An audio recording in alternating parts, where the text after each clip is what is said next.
she was with Lacey the night she disappeared.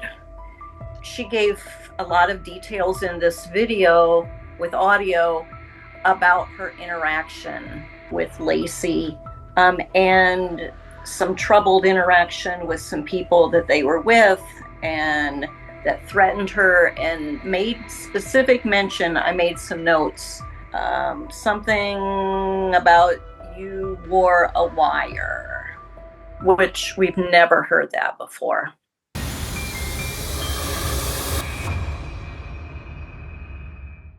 Hi, everybody. Welcome back to True Crime Unsolved. I'm Miles Reef. I'm here as always with my buddy Sean Cahill. This is the place where we tackle the stories that the TV networks won't touch.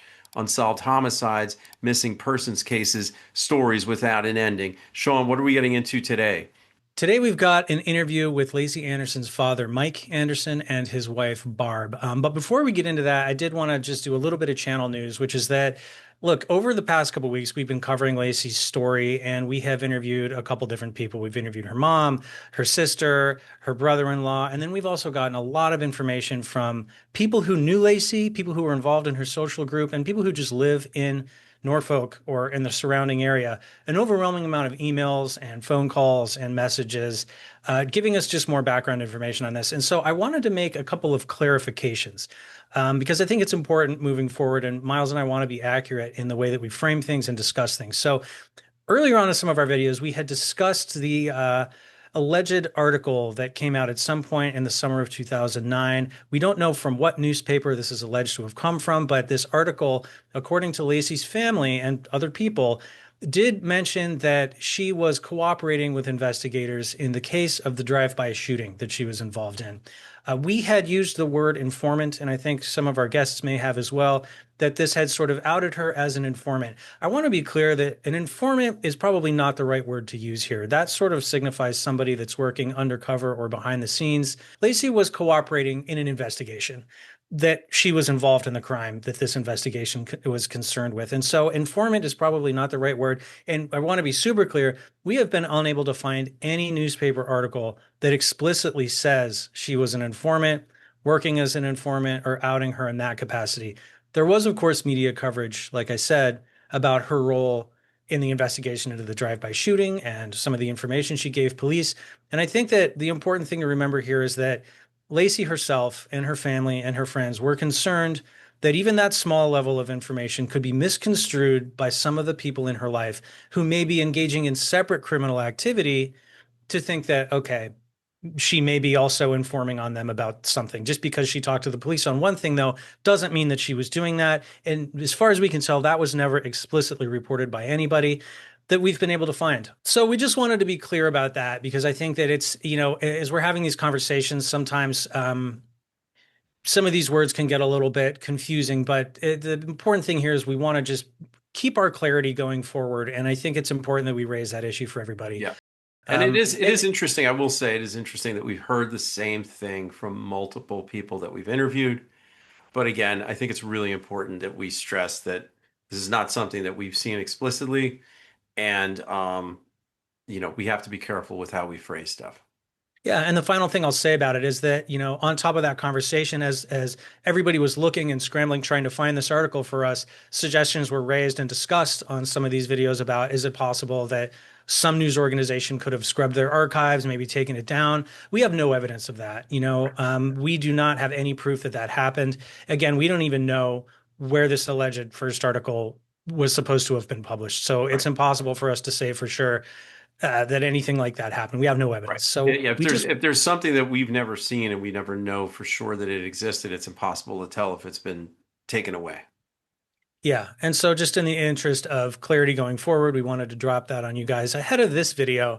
And now let's just pivot to what this is actually about, right? So like I said, this is Lacey's father, Mike Anderson, and his wife, Barb, giving their perspective on her disappearance, her death, and everything that's happened in the investigation so far. They are the recipients of some very interesting information and tips that are going to come up in this interview that we have not heard from anybody else so far. Miles and I are going to address those probably in a separate video covering sort of persons of interest and theories in this case, because it's too much to do here. And we learned about it for the first time in this interview that you're going to watch. So there wasn't much Miles and I could say. We later were sent some materials and reviewed them. We'll get into it, like I said, in another video. But without further ado, I mean, Miles, is there anything else you want to say before we hop in? No, I think that was the most important thing to put up front. Great. All right. Well, let's go meet Mike and Barb and hear their side of the story. Michael, Barb, thank you so much for joining us today. We really, really appreciate it. I think you guys know that we've already spoken to several of your, extended family members about things, but we're really, really happy to have you guys here today. Why don't we start? Why don't you guys just introduce yourselves and just sort of tell us how you're related to everything and, why we're talking to you today? Uh, I'm Michael. I am Lacey's dad, and biological dad. She's had stepfathers throughout her life, but she lived with us for a time when she was having some troubles in Nebraska, uh, and uh, and then she went back to Nebraska. And this is my wife, Barbara. Hi, I am Barb. I am Michael's third wife. Just as the story progresses, there will probably be conversation or mention of, because when Lacey was the teen and came back to Minnesota, when Michael was here and stayed for a bit, um, that was at a time when he was with his second wife. So, yep. Understood. So if he refers to the second wife, we'll know that's not you. Right. Right. Got it. Thank you for clarifying that and for the audience. So can you just give us a little background, like about Lacey and, what kind of person was she? And, what was she like when she was young? And I like to refer to her. She was a spirited child. She had, she was ornery in a fun way. She would play in mud puddles like right before we were getting ready to go to church. She would later on we found out that the sister had kind of instigated some of that stuff, but they were kind of a good duo. She was a couple years younger than Felicia, and after their mom and I got divorced, they would come up in the summer times. They'd come to Minnesota in the summer times, and we'd spend time then. And then she went to Nebraska for a period of years and started to have some problems and hang out with some rough kids and stuff. And then her mom and I had decided that maybe she should have a fresh start in Minnesota, and so she did that, and her grades improved and things went up, I'm not going to say it was out of battle. She was, a teenage. She was a young teenager, but I think 13, 14 at the time, and she gave us a little battle through going to school at first, and we got through that, and then she met some good kids, and she had fun with them, made some relationships, and got involved with some sports and that, and then she went back to Nebraska for that summer, and just I know it's got to be tough being away from your sisters and mom, and she wanted to stay there, and so that was what was agreed upon. And,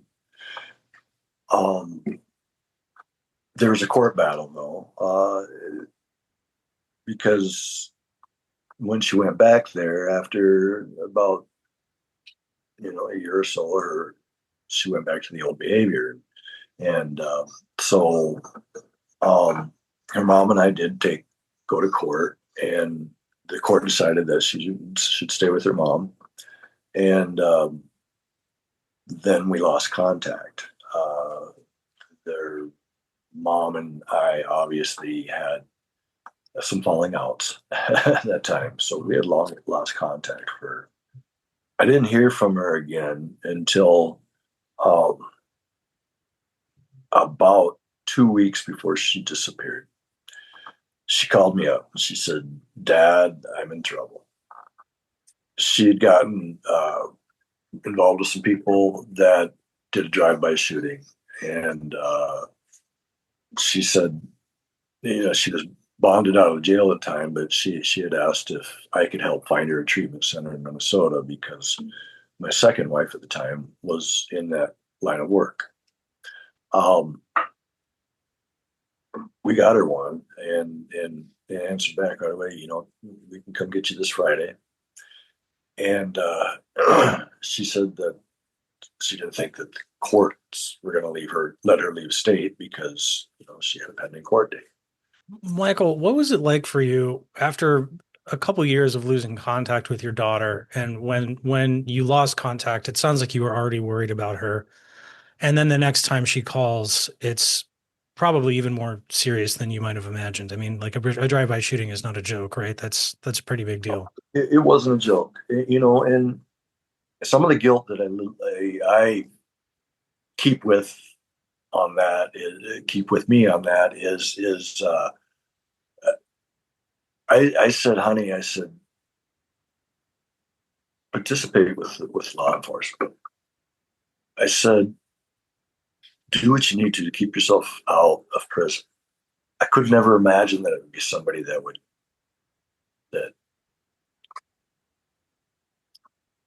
may have done this to her because of that involvement. But yeah, to hear and to see it, feel it that it's that serious, it was devastating. But then there's that other part, and it's like she's calling dad. She's calling dad for help, and I wanted to jump in there and help out whatever way I could. But throughout this whole thing, she was confessing to me this thing that she was involved with, and that she'd been involved with meth too, and I was no stranger to that in my youth as well, and so uh,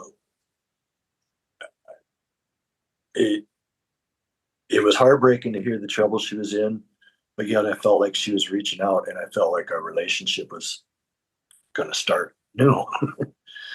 Right. Like you were starting at the bottom, but you had a lot of up to go from there. Right, She's calling right, you at a rock bottom moment because she needs her dad, but this was probably going to be okay in the long term at least, right? She was in some trouble, but right. And initially, I was like, I was thinking that that's what she needs if she could get to treatment in Minnesota and start a new life over here. And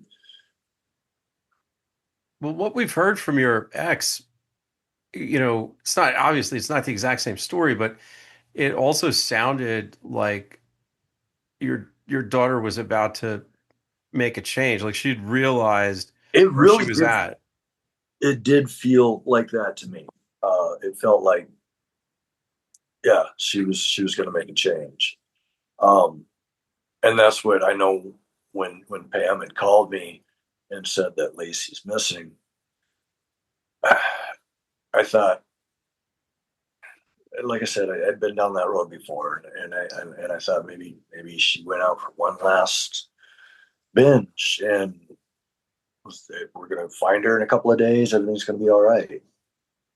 Um, and I think Pam and I had a lot of friction because she said no, I think something's wrong. She knew right away something was wrong. Um,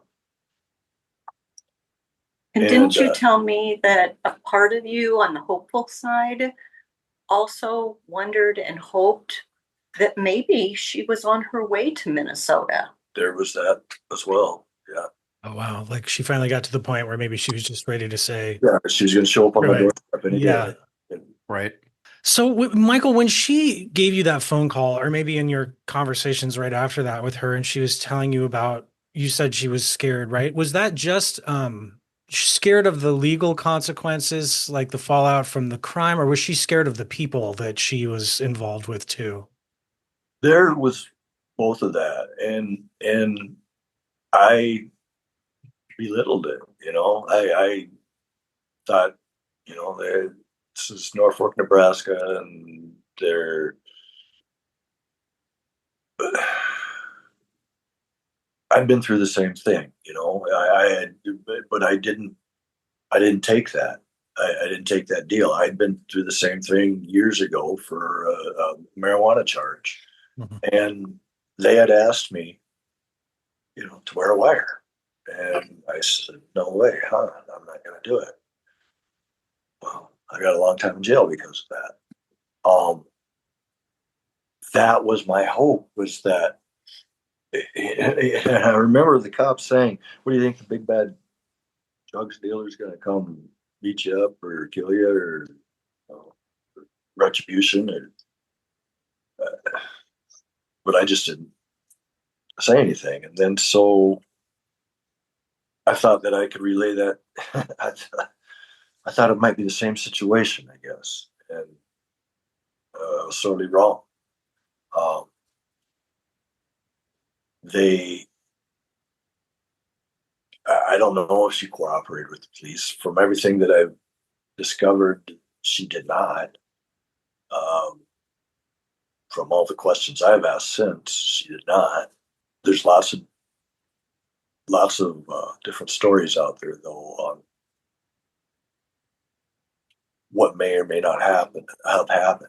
I fear that, yeah, maybe it could have been sort of a retribution target. That seems to be what a lot of people think. Michael, do you remember this newspaper article that everyone's told us about that came out and actually named her and said that she was cooperating with the police in regards to the drive-by? From what I remember, it made it sound like she was cooperative, but I don't know about talkative or yeah. Right. Sure. And I was just telling Barb, I've got a stack of newspapers somewhere. Mm. And Or I maybe frantically even a looked for him couple last night, and stacks over the years and moving and life, and you know how things get kind of Oh yeah. in different places. yeah, But other than cooperative, the only thing is there was mention in that what's that? Oh, about the well, wire, but that can come up about the whenever wire. about wearing the wire. Oh, when she was confronted at that party. Mm-hmm. Well, don't let us forget that because I don't think we've heard that story yet. Of late, of the last few years, and my being involved in getting informed on all of these things, um, Michael periodically, every, I don't know, couple few years, will get a random communication from somebody saying, I know something. And it's the story's always different, and it's somebody, but it never goes anywhere. The final time that happened, um, it seemed definitely to have a lot more substance and a lot more details. That was in approximately May of 2024. He received communication from somebody. And it wasn't just a guess what I know kind of interaction. It was a gal that said it's still, she wasn't there, but she provided a video that mainly had audio in it of her friend who told the person that reached out to Michael that she was with Lacey the night she disappeared, and she gave a lot of details in this video with audio about her interaction, this secondary friend, her interaction with Lacey, and some troubled interaction with some people that they were with and that threatened her, and made specific mention. I made some notes just because I didn't want to lose track of the information. I listened to the audio and did kind of like note taking.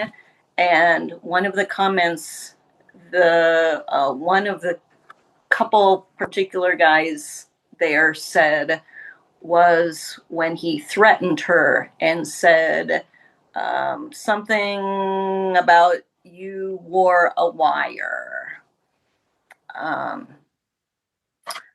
which we've never heard that before. Wow. Do you guys still have that video? Yeah. Yes. Would you like it? If you're willing to share it, absolutely. Yeah, I am. Yeah. It's kind of you've got to really focus on the audio. It's not a real good audio. It's two drunk girls, and this girl starts talking about, I was with this Lacey the night that she died. But which is why I went through it. I spent a lot of time going through and like repeating parts of it over and over so that I could pick up what I could say or what I could hear, and that's what I typed out. So I'm happy. If you're interested in hearing this video, I'm happy in sharing what I came up with from it too, to see if that'd be great. Absolutely. That would be really helpful. So we could sort of read along and it might help us understand it. And I have taken this and shared it with the state patrol. It's my next question, Michael. Right. And they asked me if they could contact this person, and I first contacted that person, and she said it was okay. They did. I got back and forth. I think on a weekly basis, I was contacting the state patrol officer, asking him, did you follow up on this? And he says, yep, we've talked with her, and we're following up with a couple other names that she gave or that was on file, and that's where it's at. I'd call back the next. Yep, we're still following up on it. I'd call back the next week. Yep, we're still following up on it. After so many years, it's hard to believe that they're following up on anything. But I don't understand. I don't understand. There's other names in here, specific names that she said. Two guys ran out and she was with the one guy, and another guy came up all disheveled. And the next morning we went out for breakfast, and they were searching for a newspaper because they wanted to find out if there's anything in it about this. So yeah, we'll share all that stuff. That's definitely a level of detail that starts to feel like it's not just made up. That's a strange thing to mention. Right. Exactly. And you guys have probably gotten a lot of strange, like you said, I mean, you've probably had a lot of communication from strangers who claim to know something, and you might have a good BS detector at this point, I would think. Yeah, and quite honestly, I had to eat crow on this because I was 98% sure it was another individual. And to the point I had basically called out the family, and they can get, the guy was in and out of jail and all that afterwards. So I never had a chance to confront him. But after hearing this, I think there's a lot of detail in there that points that direction. So, and I guess just for us to understand, so it's what's sort of outlined in this video or this story that this person tells is a conclusion about who is responsible that isn't sort of the obvious one that people have been looking at all these years. Right. Wow. That could be that could potentially be huge news. Like if someone actually does follow up on that, and if they do follow up on it. Yeah, and I don't know how to bend an arm anymore. Nobody wants a cold case. It just seems like they say they don't call them cold cases in Nebraska anyway. They said no, we don't have any cold cases. Everything is an active investigation. But those active investigations, they're further and further down the file cabinet. But at that point, it's just a matter of semantics, what we're deciding to call a cold case, right? I mean, there's cases, nothing happening. We could call them whatever we want, but if there's not much movement, then that's, for all intents and purposes, a cold case. Exactly. Right. That's the way I feel too. what was your experience? Because we've spoken to everyone else about this, and I'm curious about what your end was like. But what was your experience with the authorities? You know, from the beginning, and obviously you seem really frustrated now. But was it that way from the beginning, or did you feel From the like they were? beginning. From the beginning. And it's just the lead investigator at the time was um, all of a sudden he was just not employed by the was it the state patrol? Yeah, the state patrol at the time. He was just not employed anymore, and then they had somebody else in there. And that was fishy. And then there was so much back talk about uh, involvement from anywhere from the police uh, to one of the county attorneys at the time. Um, I, uh, it was there was Mexican gangs that were brought up there, and I remember talking to the first investigators. Do you think it's this way? Well, it could be. And I think that was the kind of the area that they were looking at first. Um, but yeah, I don't know, and I still want to keep my mind completely open to things, but yet, like you said, this last thing just seems real. And I've looked the name up. From what you're describing, this person is not, most of the conversations that we've heard about Lacey and the people she around, it was a lot of like street level criminals and drug dealers who people were They looking at they first. were, but eventually some of those people grow up and get Right. Mhm. Get an LLC. Yes. yeah, get an Buy a LLC. gas station or something. Yeah. Right, right. Yeah, that's interesting. So it's not necessarily two separate groups of people. It's the same group, but just time has passed and, Right. right. That makes a lot of sense. That's interesting. It does seem, though, that it's still sort of centered around this idea that she may have been cooperating and that somebody didn't like that. Yeah, it does tie back to that. It does tie back to that. Oh, you had mentioned when we first got on, or when we first started recording, that you guys hadn't spoken in years, and then she reached out to you, and you were like kind of, encouraging her, like, try to make a deal. You don't want to go to prison, right? Right. How long was that before she disappeared? Oh, like within a week or two. Okay. Oh, Yeah. wow. So everything was really sort of happening fast.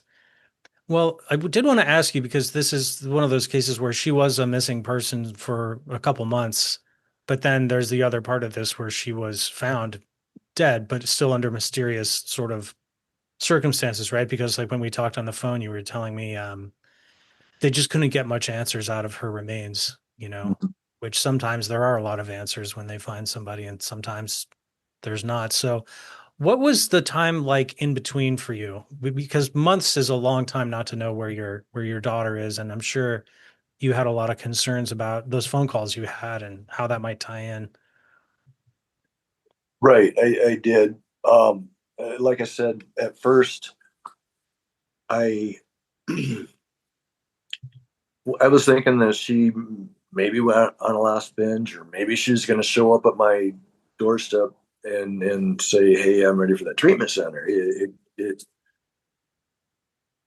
Uh, it could have been either way, and then it was as it went longer.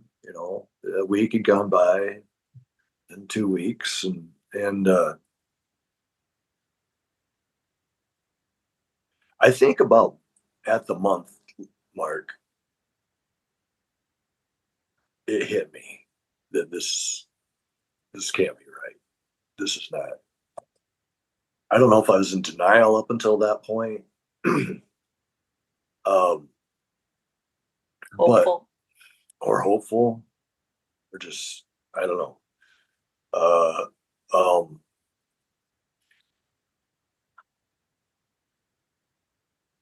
I ended up in the hospital. Uh, I was freaking out.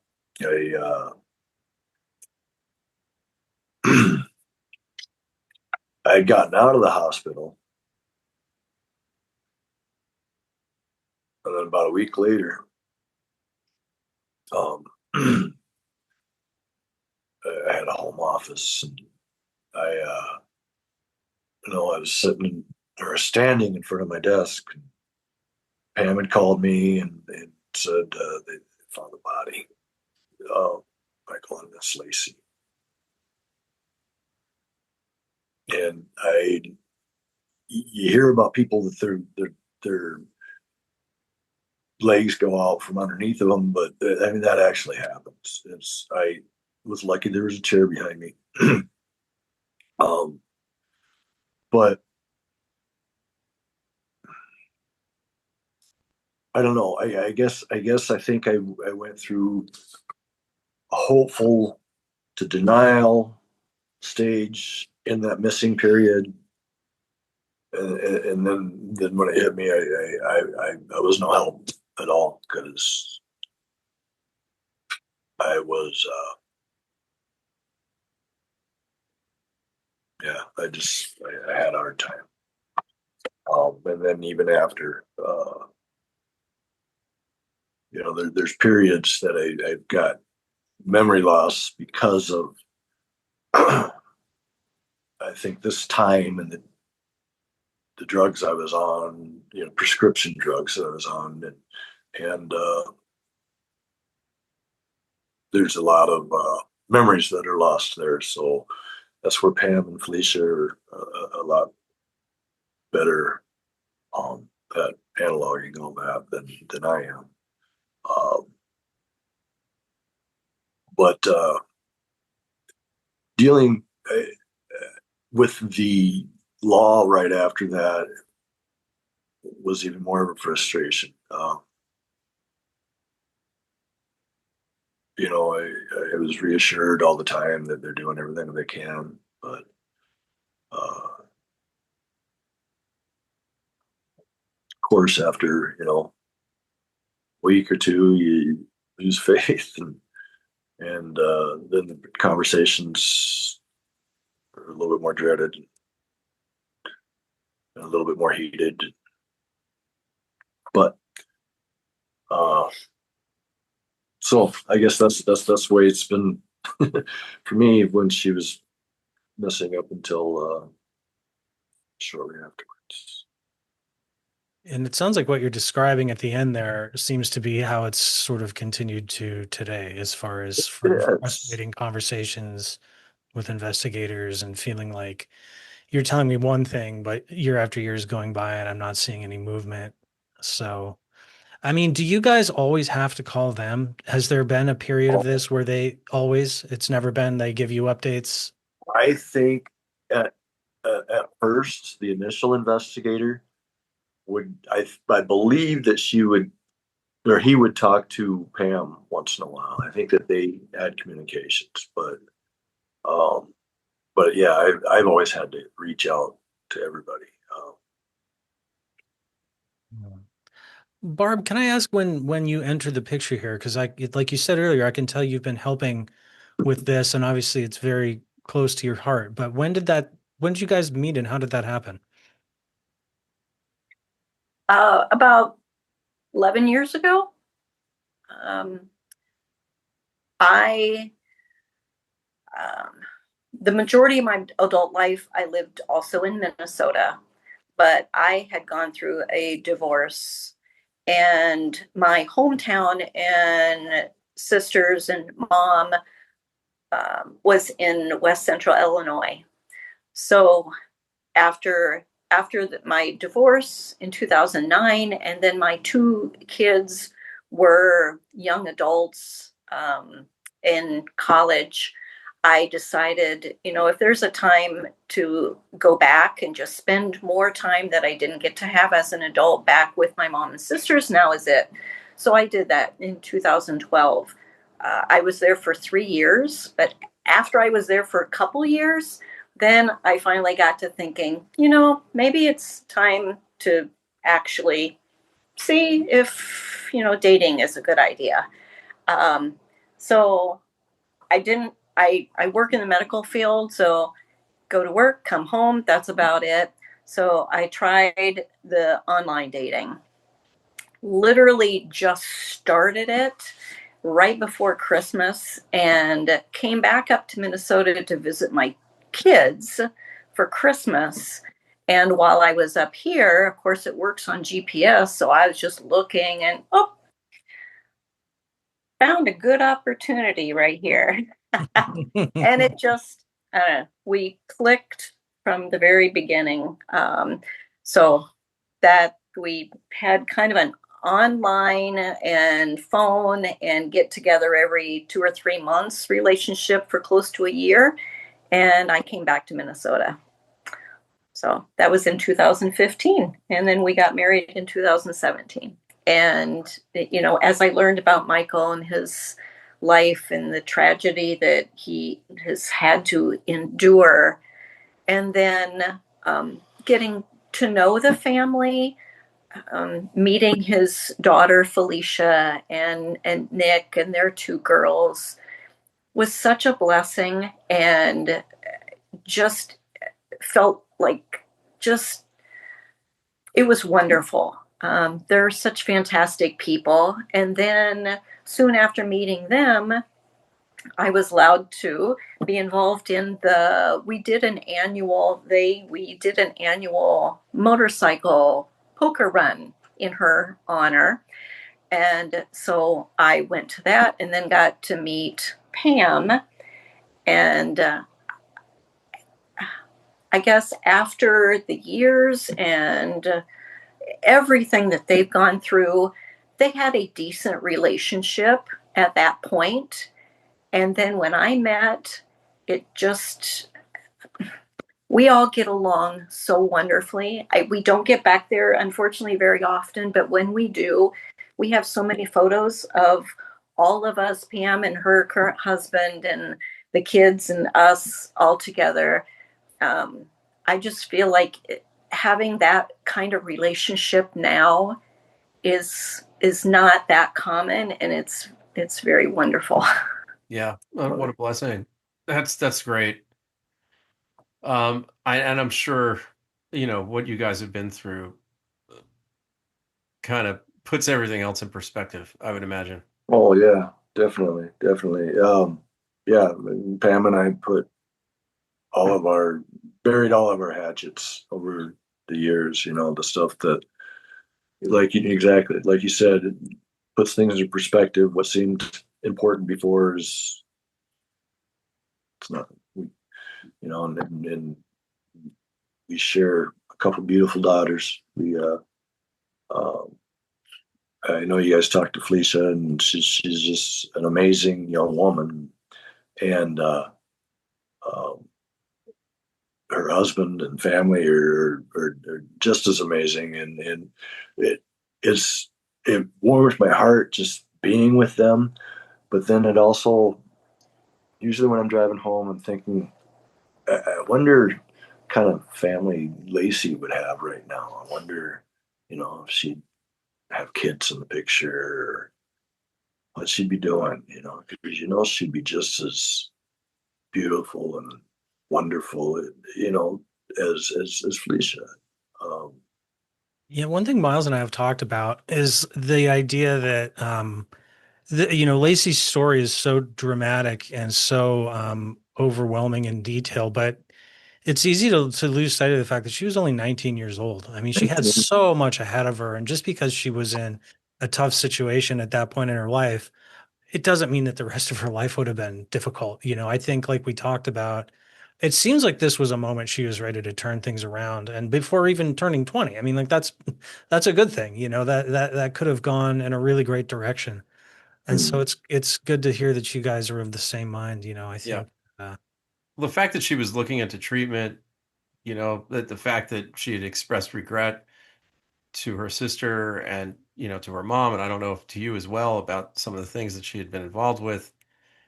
I mean, Michael, sounds like you didn't have the easiest time coming up, and I know I didn't. I look back when I was 19 and I was doing a lot of really stupid things, so it's like your brain's not even fully developed at that time, and if you can get through that and then you become an adult, sky's the limit. So it just sounds to me like whatever she was involved with, who the people, it was a little too deep.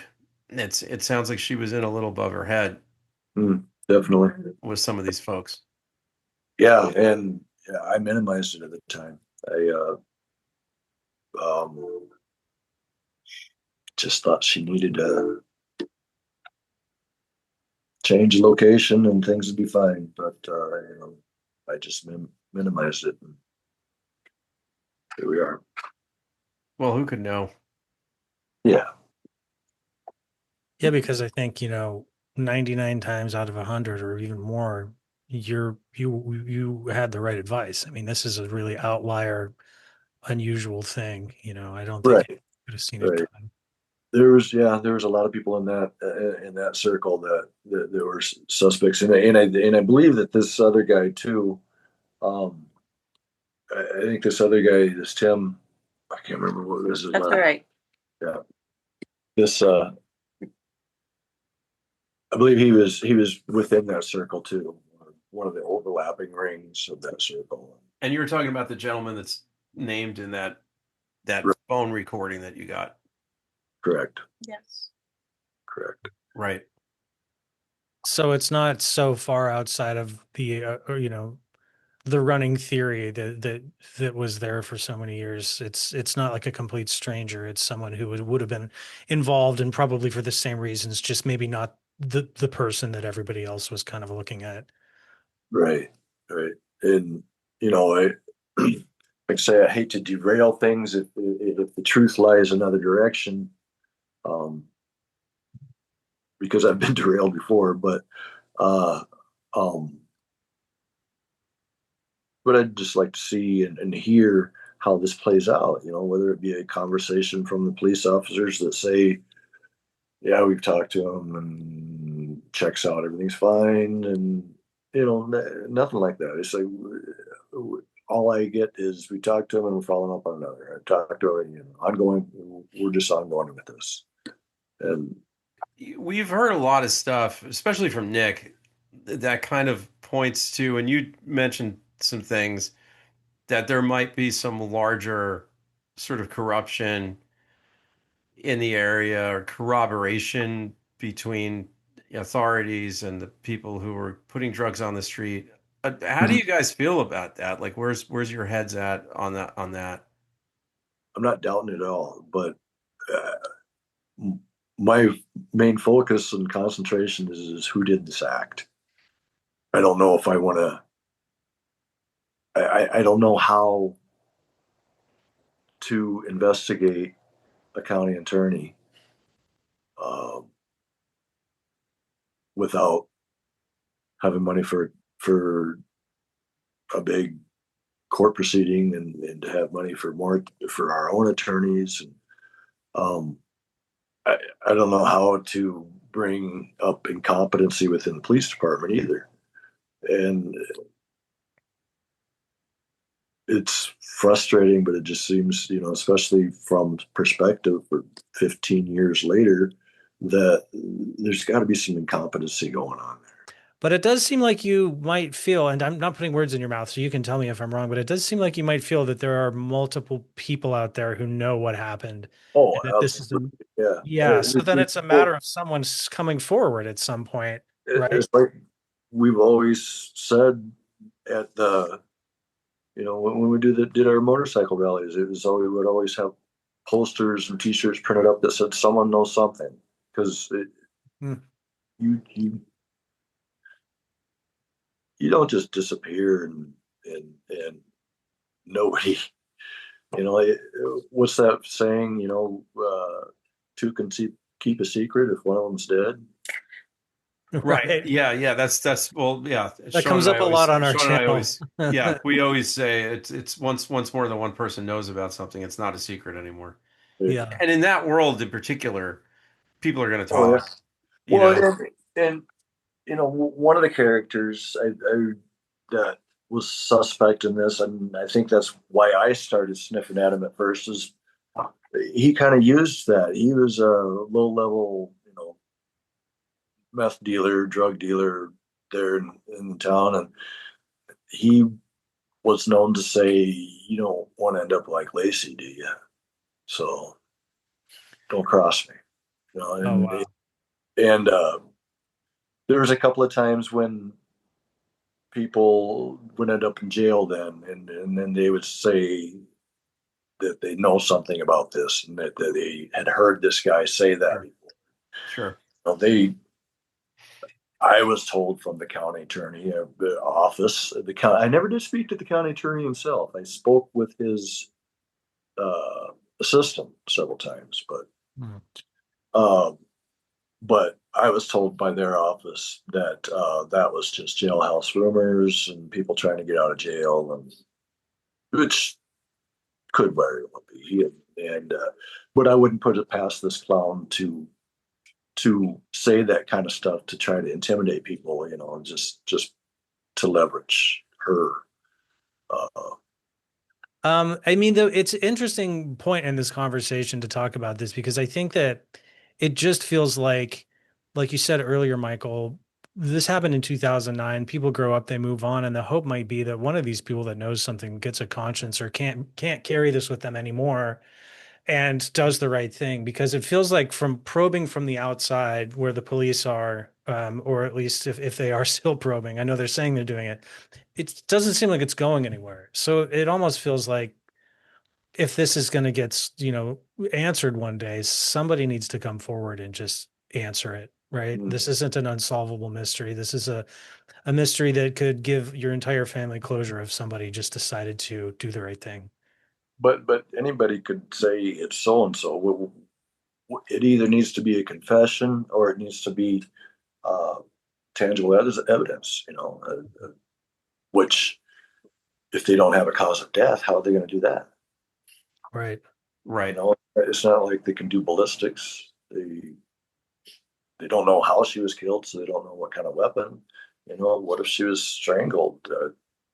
The one sheriff that I had talked to said that there was some hair and bones, and I think that she said it was skull and just some bones, and a lot of her had been scattered by by wildlife because Nebraska there's coyotes, there's raccoons, there's uh, so they said that there was nothing that they had that would show puncture wound, bullet wound. There's nothing that the skull was intact, I guess, and um,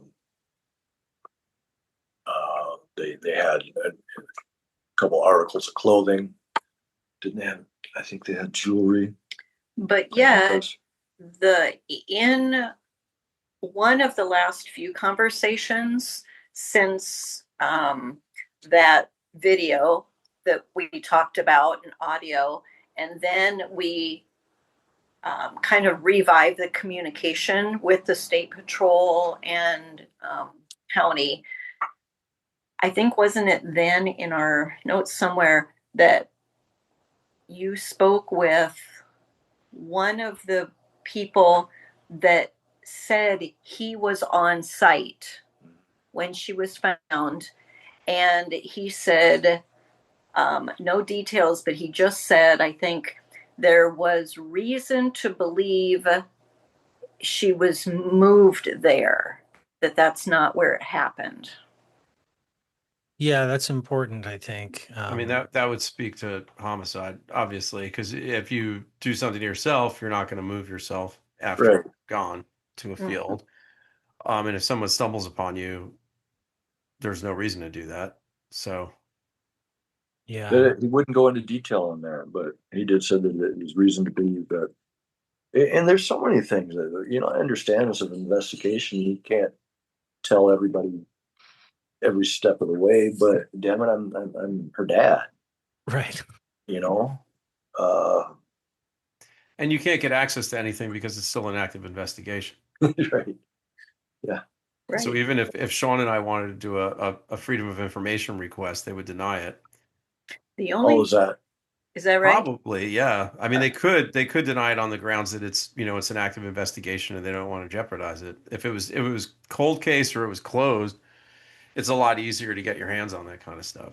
I guess that makes sense. The Which only is like, police reports, autopsy reports, all that. Mhm.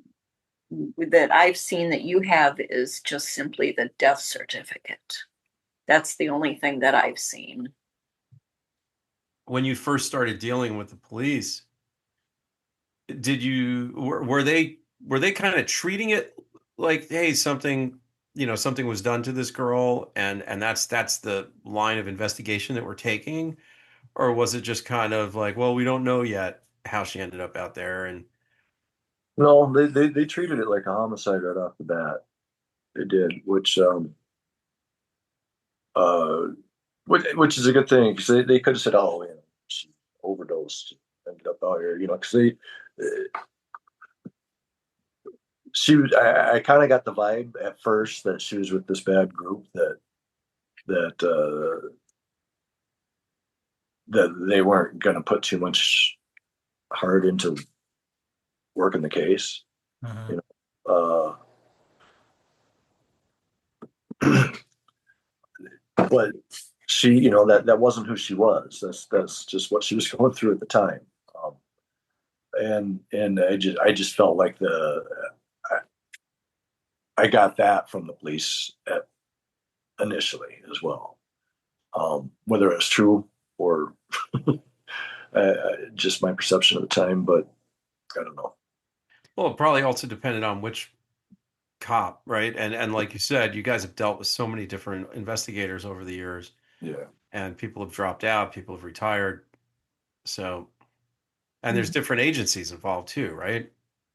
there was at first, yeah, and it was kind of a jurisdiction deal because she was from Norfolk. All the key players of this group were from Norfolk, but she was found in the next county. Well, Pierce, there's Norfolk, which is in Madison County, and then she was found the county over, which is Pierce County. So then there was a jurisdiction debate at first, and then um, and then it was just the state patrol that took over the case, and so now I've been told that any dealings need to be done through the state patrol. Um, and I've got a contact there if you're interested in giving them a jingle too, or Yeah, very yeah, much. Absolutely. Yeah, we always try and talk to the police. So, I'll give yeah, you that'd be great. all of my contacts then because I do have the locals too. If you wanted to, who was the county sheriff there? That was the one that said that. Pierce County Sheriff Eberhart. He said that he worked. I think that he's the one that said that he was on site when they found her, and he worked with the initial investigator. So yeah, I'll give you. Yeah, that'd be really helpful. I mean, obviously, we love talking to investigators, and then sometimes on a case like this, it's tough when it's been through 13 different hands over the years, and it's like, Right. which one of those guys which one of those guys do you want to talk to? Because the first person didn't solve it, and everyone in between might have had more or less involvement, just depending on how long they had it. So but yeah, whoever you think would be good. I mean, we'll give them a call for sure and see what we Okay. do. We would love that. What do you think if this hadn't happened and she'd been able to kind of like come through this period of her life? What do you think Lacey would be doing today? Oh, I, I imagine her with kids. I imagine her spending time with kids. Um, Beyond that, I don't know. She had so many interests and just an infectious smile, and she could just she. It sounds cliche, but she's literally that person that would walk into the room and just everybody would light up. Um, and I think she would still be that way today. I think that she would just be a grown mother, um, and she would probably still be in Nebraska, but we would we would be able to visit her and her Felicia. I can't imagine her being far from Felicia because Felicia and her were just inseparable through the years, and her mom and I split up, and then and she was with another family, and then that family split up, and then but Felicia and Lacey always had each other. So I can't imagine her far from Felicia, and I think that they would have uh, their kids would have been cousins slash best friends. So beyond that, I don't know. I'm sorry that future was taken from your family because it sounds really nice. Yeah, Well, I can tell how much you loved her, and I know you guys had a lot of ups and downs as a family and as parents and everything. But one thing that's super clear from both talking to you and Pam is how much she mattered to both you guys. And honestly, I'm glad to hear that you're all back in touch, and like you said, the hatchets are buried, and that might be some very small silver lining yeah, that we I hate haven't to think that seen. anything good could come out of this, but yeah, that I do appreciate that. Yeah. Well, There. it's making the most, I guess, of a bad situation, right? It's not like the situation gave you guys a gift, but you've made the right move with it because Right. it could have gone in another even more negative direction. And then Sure. Yeah, where would you guys everybody could have be? You started know? blaming each other, and and we've seen that with other cases where families get ripped apart. And I Mhm. have to say, everybody seems like they're doing okay. You know, it's Given the definitely with each of circumstances. you, but you all seem to be strong and keeping it together. Yeah, it's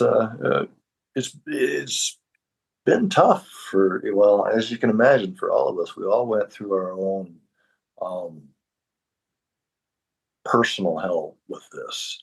Of course, you can say you can grieve together, but I know Pam went through. She went through hell, and Felicia, uh,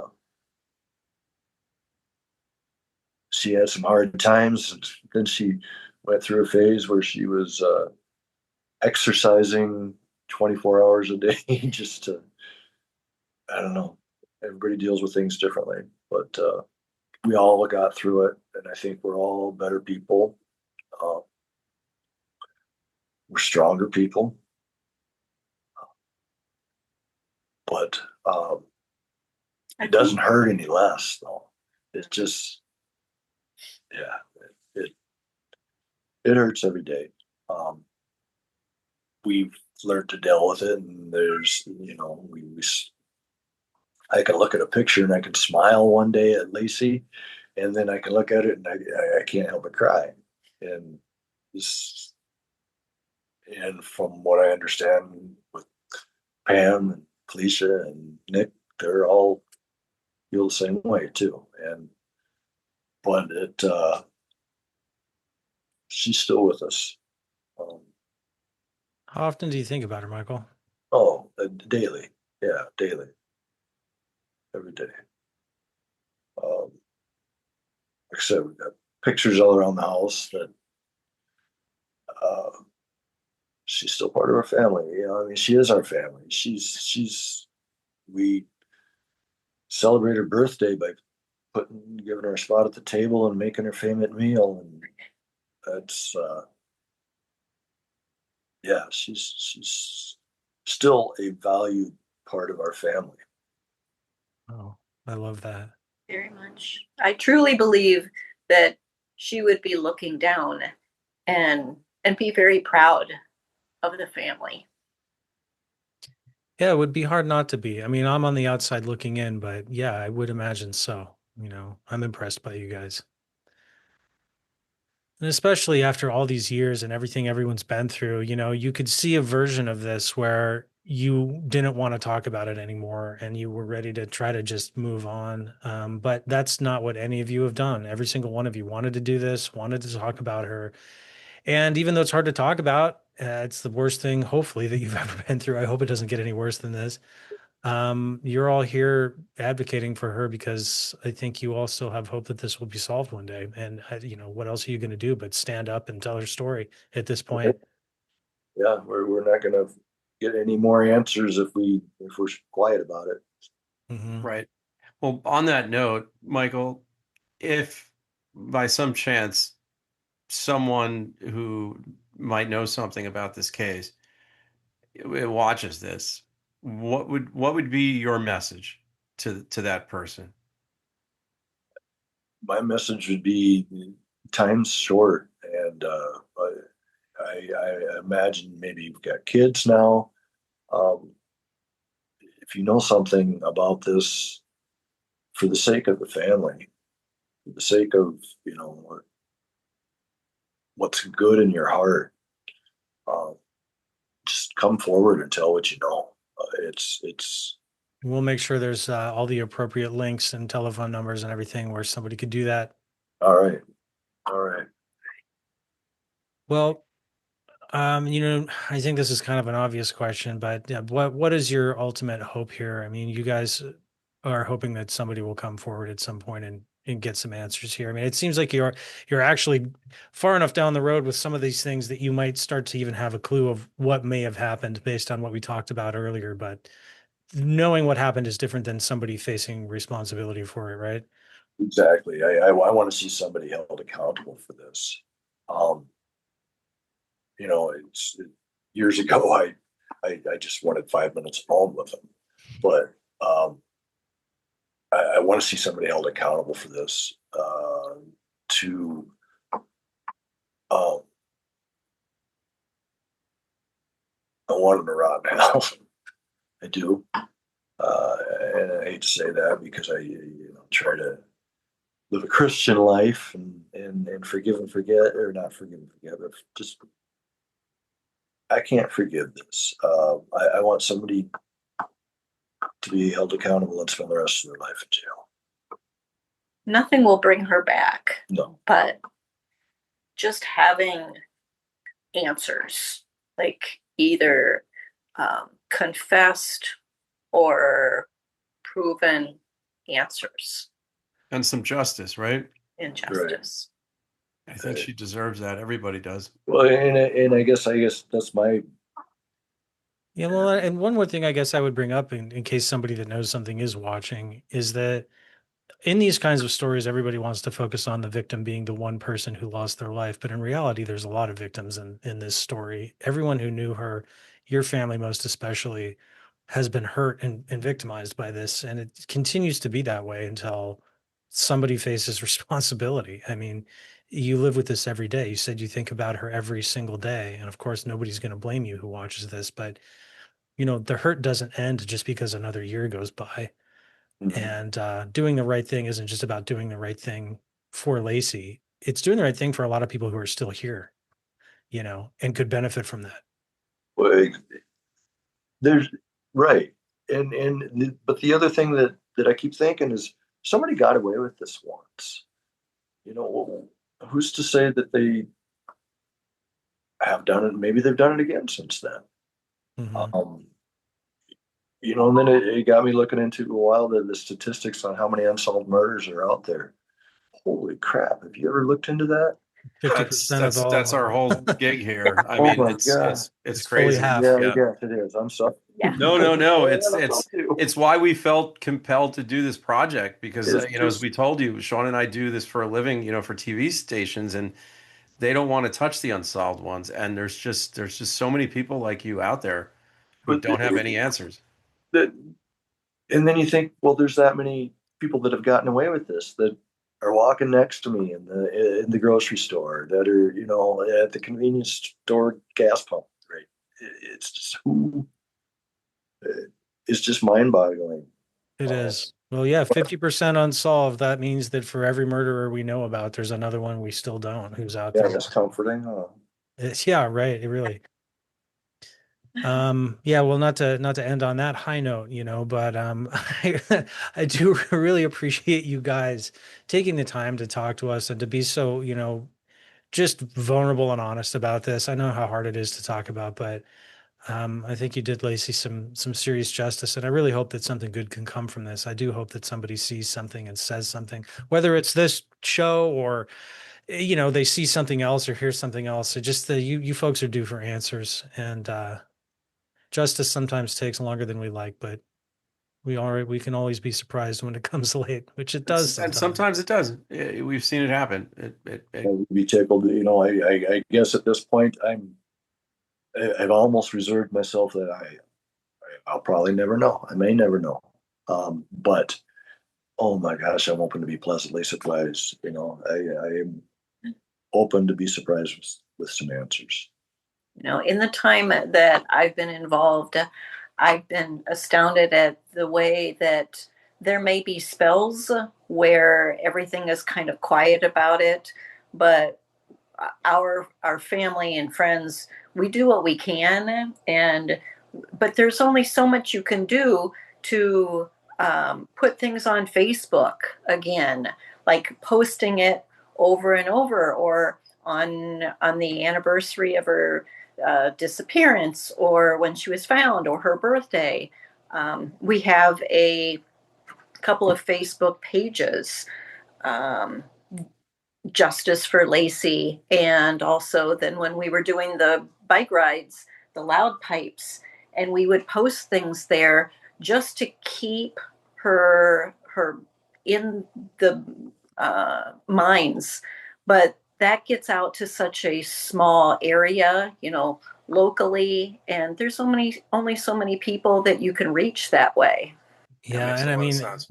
my hat is off to you guys for everything you've done over the years, from the ride to the Facebook group to what you're doing today with us right now. I mean, it's a lot of effort, and yeah, to sustain that over the time you have is really commendable. It's not easy. Agreed. Awesome. Well, it was really, really a pleasure meeting you both actually seeing you and talking to you like this. And like Sean said, just your honesty and your willingness to, be so open about all of this is really, really, really striking. And, we hope it helps. And listen, if this doesn't reach someone who knows something, at least it helps give other people hope, and other families who are going through what you're going through. I think it really does help sometimes when they just know that there's other people also fighting the same fight. Makes a lot of sense. I agree. It I does make- agree. I think it's for us, it's about the hope, just Mhm. having some hope. Yeah, we're all about that on this channel. We really are. The stories are tough, but hope is the point, right? Right. Right. Oh, Well, thank you so very much. thank Thank you you both. guys. Yeah, it's been an honor to do this with you, and obviously we'll stay in touch about everything. We'll let you know when it's going to be up, and if you guys have thoughts for us or anything at all, just reach out. We're here. Okay. All Thank you right. very much. All right. Have a great Bye. rest of your See night. you again. Have a Thanks, good guys. There was something that came up. Speaking of those guys, and not to be all woo woo, but I think, as you said, we have to be a little bit hopeful and we have to be somewhat positive in order to do this work. Because otherwise, it's really, really dark. And there's something about the fact that I do believe that if Lacey was still alive, I don't think that her father and mother would have a relationship. I don't think that they would get together and all get along, and that he would necessarily have as good of a relationship with Felicia and her kids and be Hmm. able to drop in and be there for holidays and for them to all be able to mix it up like that. Yeah, I don't think that reality would exist if Lacey hadn't, you know, most probably been murdered, and that kind of brought them all together and got them to see perspective on things. And it really, really stinks that sometimes that's what it takes to bring people together. But I also see it in a weird way that maybe Lacey's spirit or her sacrifice or whatever has kind of brought that family together in a really, really beautiful way. And I'm gonna hold on to that at least. yeah, Because I think that's something that it's obvious to me came out of this. yeah. Yeah, and I think, what I said to him, whether I articulated it well or not, I guess, that'll be up for the commenters to let us know. But I really meant what I said when I told them that I think I give them a lot of credit for that because it could have gone a different way. This could have been what really just ripped all of them apart. And, Felicia doesn't talk to Pam or her dad.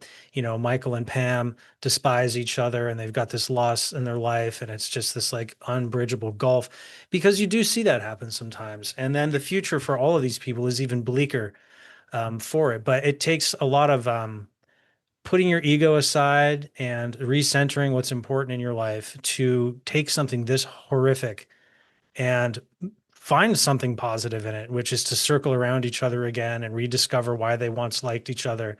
Maybe not romantically, right? But at least able to be around their daughter that they still have, the grandkids that they still share, even though they have their own partners now. I'm with you. And whether that is spiritually Lacey having a hand in that, or whether this is just an incredible group of people, you have to admire it one way or the other. And maybe it's all of the above, honestly. Yeah, yeah, and it doesn't really matter, right?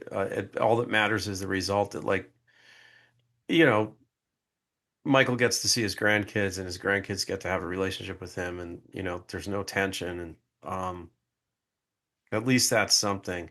But someone has got to know something about this. It's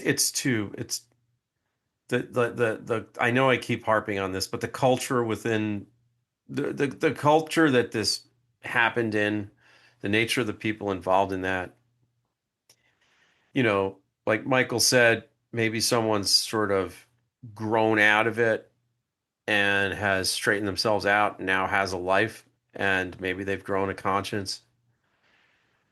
Maybe someone's still in it and is so messed up that they need a way out.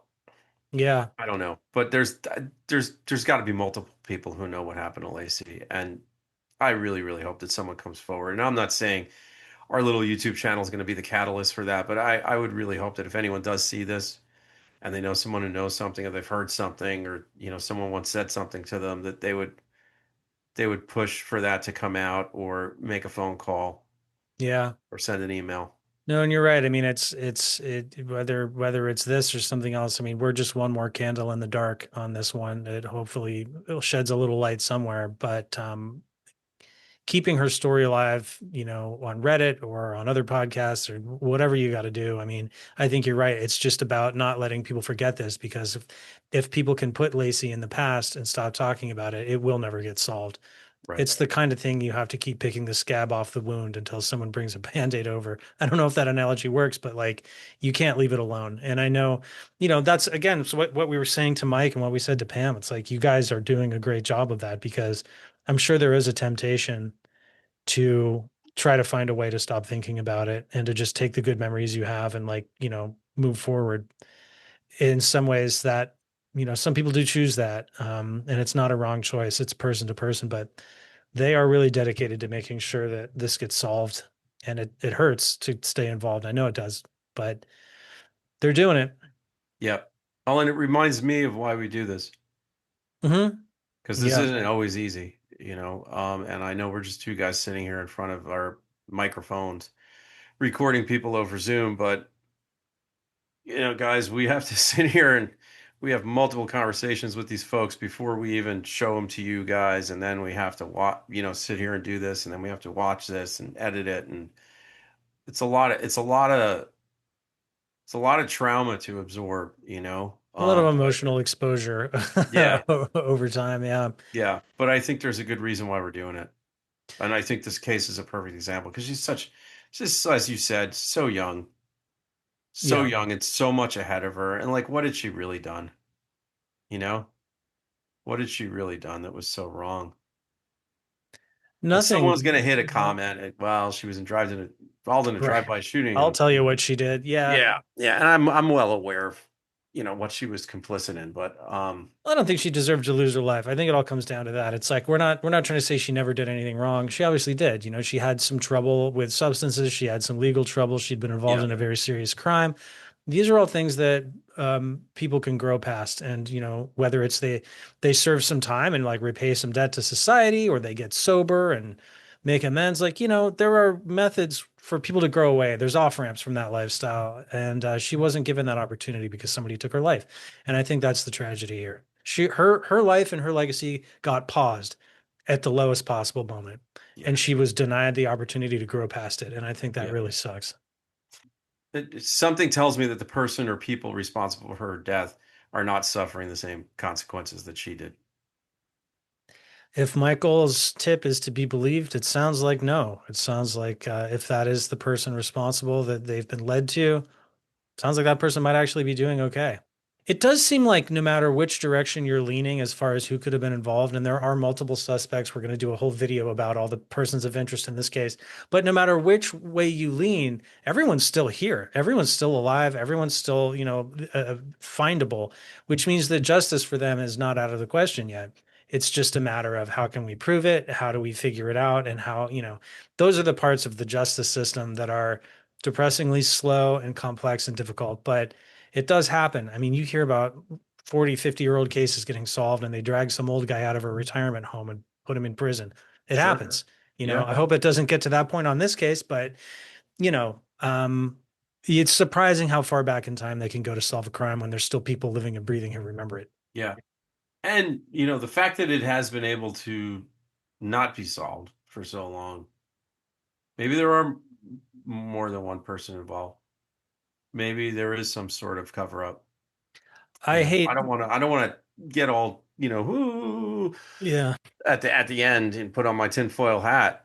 But this one, and like Sean said, we're going to break down a lot of stuff in that suspect and theory video, because it's not just going to be about specific suspects. It's also going to be about some of the theories that are flying around out there that are tied into certain events, and people in the community. So, look, when we get that video and the transcription of it, we'll figure out if we can show it and how much, or if we have to change the voice or just show you the text. But we'll sort through that and bring you guys what we can of it, because it seems like this is another important avenue potentially for this case, and that is an incredible piece of evidence that we'll be privy to. So absolutely, we'll vet it. Obviously we have to be careful because we don't know who is on it or how much you can see and what they're saying. And so without knowing that, it's hard to promise what we'll do with it. But, just know that we're going to make a good faith effort to, with proper journalistic standards, do what we can with that for you guys.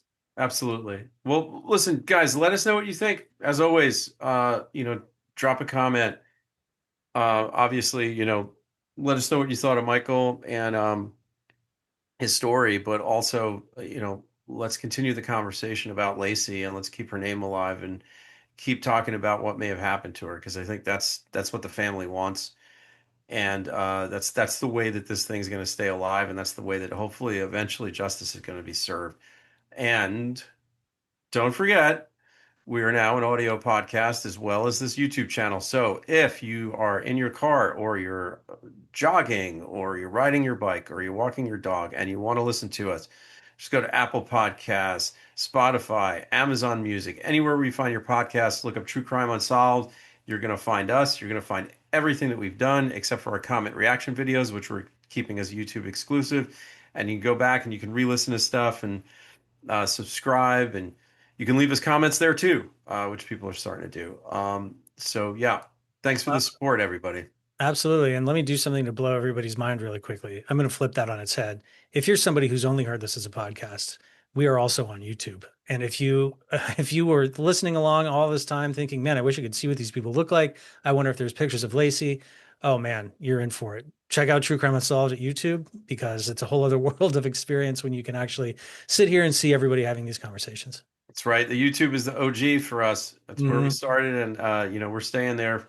We don't have any intention of leaving YouTube, but that's where you can see us and all of our cool graphics and cutting back and forth between me and Sean.